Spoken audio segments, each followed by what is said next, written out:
Welcome to the Mortgage Podcast, where we give tactics, strategies, and inspiration to get you to 10 plus loans per month. We talk a lot about how to make a ton of money in mortgage while also being happy and thriving in your personal life. If you want to be a mortgage millionaire, you're in the right place. Hello everyone, Todd Scrima here. Welcome to the Mortgage Podcast. Today you're going to love it because I'm going to hopefully teach you something that I never knew. And this came from this last 2.5 years of me focused on marketing and hiring some marketing coaches.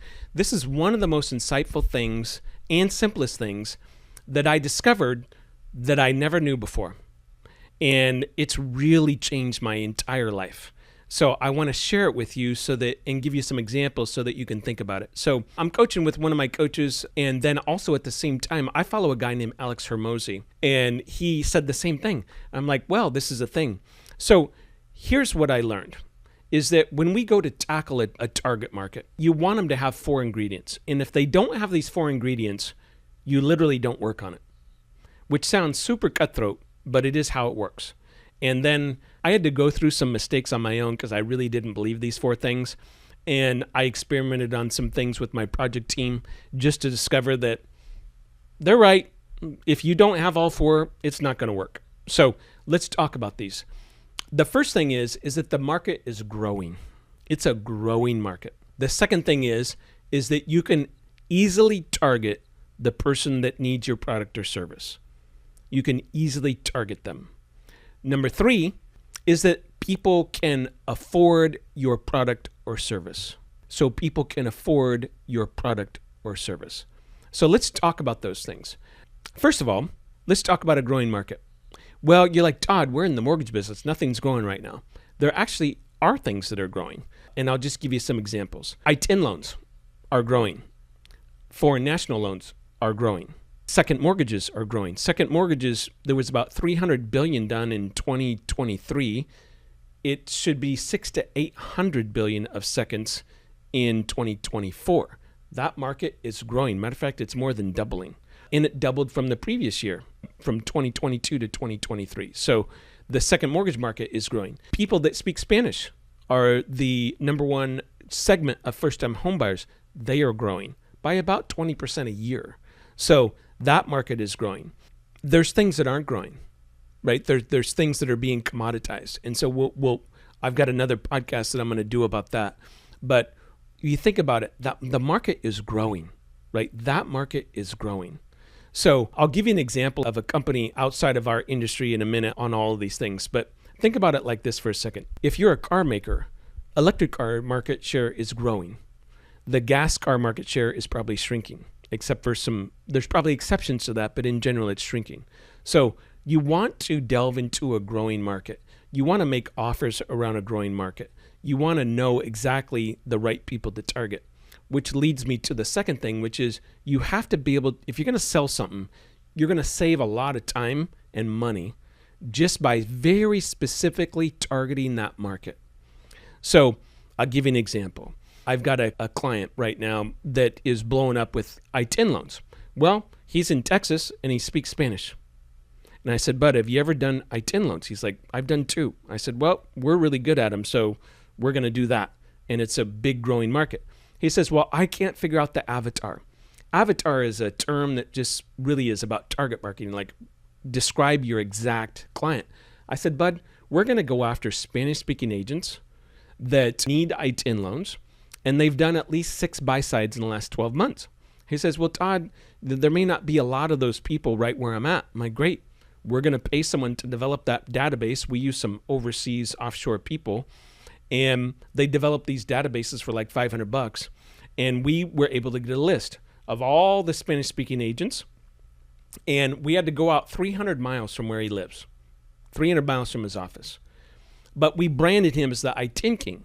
And so what he gets from those people is a bunch of I-10 loans, but about half the loans that he gets are regular conventional loans, they're regular FHA loans, they're VA loans, they're USDA loans, even jumbo loans. So because we targeted the market correctly and we went after people that need a lot of I-10 loans and that are productive realtors, that strategy is working, right? So can you really target your market? If you can't target your market, you can't. right? You shouldn't go after it. So we'll talk about that a little bit more, and I'll put all this together. The third thing is, and this is something a lot of people, even though it's super obvious, I've made this mistake. They have to be able to afford your product or service. Sometimes when I focus on some marketing with loan officers, they want to go after bad credit people, low down payment people, things like that. I'm like, you're going to get a lot of people that just can't afford a mortgage. So I'm not saying we shouldn't serve them. I'm saying I'm not sure if we should develop a huge campaign that only can help a few people in that group. So the fact that they can afford the product or service is super, super important. Now, if they can't, then you don't focus on it. And so this is a little elusive because you really have to dig in order to find out a market that meets all of this criteria. And if you can't, then don't do it. Let me take this out of context for a second. Look at artificial intelligence. So if you look at NVIDIA, that is one of the few chip makers for AI chips, their stock went from $90 a share to over $600 today in 2 years. Why? Because they're in a growing market. Everyone wants our AI. They're one of the few chip makers that know how to make the chips, and they've got special technology around it. So that is a massively growing market because anytime that people can use artificial intelligence in a business to save money or make more money, they're going to do that. And so this company is in huge demand. These people have become multi-billionaires almost overnight. So that's an extreme example. Let me give you a more real world example. I've got a friend of mine I got to know, and he's the 20th largest care home provider in the country. He has 12 100-unit care homes. And I got to know him because he was looking for a $60 million commercial loan. I ended up talking to him. I'm like, hey, here's how to get that loan, but can I just get to know you? Because he was so sharp. So I ended up having dinner with him and having another business meeting with him. And here's why his business is blown up. So you got to understand, it's a growing market. There is now 100 million Americans that are over 50 years old. So it's almost 1/3 of the entire population. So you can see for the next 10, 20, 30 years, the care home market is going to be growing. Because what happens is, unfortunately, we get older, maybe the family lives away, and we can't take care of our loved ones. And so we pay $6, $7, $8 a month to put them into a care home. And so it's has been a growing market. Is it easy to target? Yes. You could target people that say maybe they are over a certain age, right? And we start marketing to them. I don't know what his exact age is of the person that enters his home, but say it's 72 years old. Then he would start marketing to everyone that in his area that's over 72 years old. And you can do that on social media. You can pay a list company to mail to them and target those people. There's so many ways to target that demographic, I can't tell you. So they are easy to target, okay? And the third thing is, can they afford your product or service? Well, the wealthiest people in America are the oldest people because they've had the longest time to build wealth. And usually for most people, the worst case scenario is they own a home. So they sell their home so that they can get into a care home. And if I own a house, so I have a real life situation of this in my own family. So unfortunately, one of my family members had a stroke, and no one can take care of mom because the kids are 3 hours away. Now, mom has some savings, like $100,000, and she owns a house worth $500,000. So they're going to take the savings plus sell the house. Maybe after they net everything out, maybe she has $500,000, and they will put this person into a care home. Even though it's expensive, it's really the only solution we got. Unless someone maybe has an extra bedroom or we have an ADU built on our house and they physically move her, then it's something that family almost has to do. And so that's an example outside of our industry on why this person's business is doing so well. I mean, they just make a ton of money. And it's because they do a great job of delivering for the client. Like I went and toured some of these facilities and it was really nice. But they also, and they've been doing it for 20 years, but they fit all of this criteria. So this is not an overnight process, but if you're going to look for ways to invest, take it back to the mortgage business. So if you're going to do something, you're going to go after a certain market, you would want to go after a market like this that fits those criteria, so that when a water bottle is worth, I don't know, maybe $3 today, but a water bottle that you offer me, and I've been in the desert with no water for 2 days, that water bottle may be worth $1,000, right? So if you can really target market that person in the desert that needs water, you're going to be able to sell them lots of water. I know that seems like a silly idea, but it is similar to that. So likewise, you see all these things. Sometimes I'll see this on social media where people are trying to sell you stuff and you're not their target market. Like I'll get something in my feed that is for makeup and I'm not a woman, right? Well, that they're wasting their money, because I'm not going to buy makeup because I am not a woman that wears makeup. I'm a man. And men don't even put, lotion on their face. So, I'm the wrong target market for that. So when you think about those criteria, it sounds like, oh, Todd, that's super basic. But then ask yourself, am I following those rules with what I'm doing? And almost every single business person that I've ran into, the answer is pretty consistently no. And the reason that happens is because instead of doing our business on purpose and having these filters for making decisions on who we market to, we'll go after markets just thinking, oh yeah, it's a good product, someone will buy it. And that's what I used to do. So when I sound that way, it's because that's how I did it. And now it's totally different.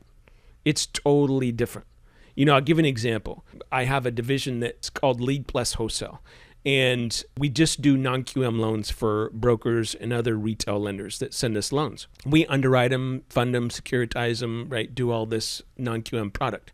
Well, we only go after loan officers that have closed 12 or more non-QM loans in the last 12 months. I know it's their focus. I know it's they're not just doing one non-QM loan a year. They're interested in that product. They are exploiting that product. They're selling that product. They know the product. That's our target market. So instead of marketing to 100,000 loan officers, we market to 8,000. That's way different, right? I know that all of those 8,000 people do non-QM products. They're interested in it. They're focused on it. And I can help them do even more. So that's my client in that company. So if you really think about this, guys, this is a game changer. I'm embarrassed to say this, but I'll say it because I think it's part of being transparent. I look back knowing what I know today. I have wasted at least 50% of all my sales time on this planet because I didn't understand how to define a market to go after. And when you think about it, guys, if I did that, I'm pretty certain you're doing that. So the problem with it is that if you are dealing with a target market or dealing with clients because you didn't define your target market and you're like, this isn't working. I'm a really good loan officer, but this person doesn't appreciate me, or all those things that we go through. It's usually because you're doing one of these things wrong, or maybe doing all three of them wrong. So I want you to stop and think about it. I was coaching someone last week, and this lady's been in the loan business for 20 years. And we went through all of her leads. And we found that she was only getting consistent business from 5 people. And I just told her, I said, because she was kind of arguing with me on these points, I said, do you think if you targeted the right group like we're going to start doing, that you would have more than 5 accounts? And she just looked at me and she's all, okay, I get it. That's the difference.